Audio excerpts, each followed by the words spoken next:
जय माता दी जो दोस्तों, आप सभी का स्वागत है हमारे चैनल द प्रणक ब्लॉग पे। आज है चौथी नवरात्रि। आज मैं बताने जा रही हूँ माँ कुष्मांडा की व्रत कथा।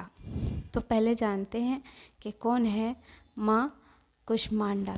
अंत तक बने रहिएगा सभी जानकारी के लिए, नहीं तो थोड़ी सी जानकारी अच्छी नहीं होती है। तो हमारे साथ जुड़े रहिए। तो माँ की कहानी इस प्रकार है। माँ कुष्मांडा नव दुर्गा का चौथा स्वरूप है। इनकी 8 भुजाएं हैं। इनके 7 हाथों में क्रमशः कमंडल, धनुष, बाण, कमल पुष्प, कलश, चक्र और गदा है। 8वें में सभी सिद्धियां और निधियों को देने वाली माला है। देवी के हाथों में जो अमृत कलश है वह अपने भक्तों को दीर्घायु और उत्तम स्वास्थ्य प्रदान करता है। माँ कुष्मांडा की महिमा अद्वितीय है। इनकी उपासना शांत मन से और मधुर ध्वनि के साथ करनी चाहिए। माँ कुष्मांडा की पूजा से अजय रहने का वरदान मिलता है। कहते हैं, जब संसार में चारों ओर अंधियारा छाया था, तब माँ कुष्मांडा ने ही अपनी मधुर मुस्कान से ब्रह्मांड की रचना की थी। इसलिए इन्हें सृष्टि की आदि स्वरूपा और आदि शक्ति भी कहते हैं। अपनी मंद व हल्की हंसी के द्वारा अंड यानी ब्रह्मांड को उत्पन्न करने के कारण इन देवी को कुष्मांडा नाम से अभिहित किया गया है।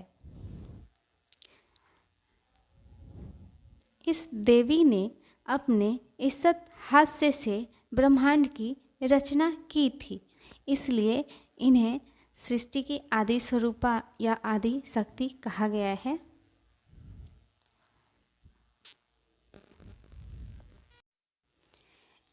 इस देवी का वाहन सिंह है और इन्हें कुम्हरे की बलि बहुत ही प्रिय है। संस्कृति में कुम्हरे को कुष्मांड कहते हैं। इसलिए इस देवी को कुष्मांडा, इस देवी का वास सूर्यमंडल के भीतर लोक में है। सूर्यलोक में रहने की शक्ति क्षमता केवल इन्हीं में है। इसलिए इनके शरीर की कांति और प्रभा सूर्य के समान है। इनके ही तेज से 10 दिशाएं आलोकित होती हैं और ब्रह्मांड की सभी वस्तुओं और प्राणियों में इन्हीं का तेज व्याप्त है। इसलिए अचंचल और पवित्र मन से नवरात्रि के चौथे दिन इस देवी माँ कुष्मांडा की पूजा आराधना करनी चाहिए। इससे भक्तों के रोगों और शोकों का नाश होता है तथा उन्हें दीर्घायु, यश, बल और आरोग्य प्राप्त होता है। ये देवी अत्यल्प सेवा और भक्ति से प्रसन्न होकर आशीर्वाद देती है। सच्चे मन से पूजा करने वाले को सुगमता से परम पद प्राप्त हो जाता है। विधि विधान से पूजा करने पर भक्त को कम समय में ही यह देवी अपनी कृपा का सूक्ष्म भाव अनुभव कराने लगती हैं। ये देवी आधियों व्याधियों से मुक्त करती हैं और उसे यानी भक्तों को सुख समृद्धि और उन्नति प्रदान करती हैं। अंततः इस देवी की उपासना में भक्तों को सदैव तत्पर रहना चाहिए।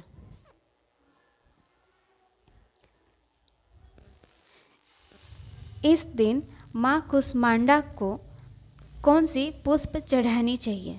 तो इस दिन माँ कुष्मांडा को लाल पुष्प चढ़ानी चाहिए, लाल वस्त्र, लाल चूड़ी भी अर्पित कर सकते हैं। इस दिन हरे रंग की आसन पर बैठकर ही माँ कुष्मांडा की पूजा करनी चाहिए।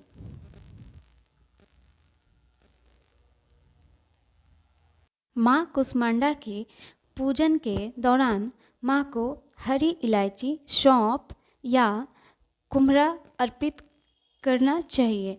माँ कुष्मांडा को उतनी हरी इलायची अर्पित करें जितनी कि आपकी उम्र है। हर इलायची अर्पित करने के साथ ओम बूम बुधाय नमः कहें। सारी इलायची को एकत्र करके हरे कपड़े में बांध कर रखें। इलायची को शारदीय नवरात्रि तक अपने पास सुरक्षित रखें। तत्पश्चात विसर्जन के समय माता रानी के साथ ही उसे भी विसर्जित कर देना चाहिए। नव दुर्गा का चौथा रूप माँ कुष्मांडा अपने भक्तों को अभय दान देती हैं और जानकारी अच्छी लगी हो तो वीडियो को लाइक करें, चैनल को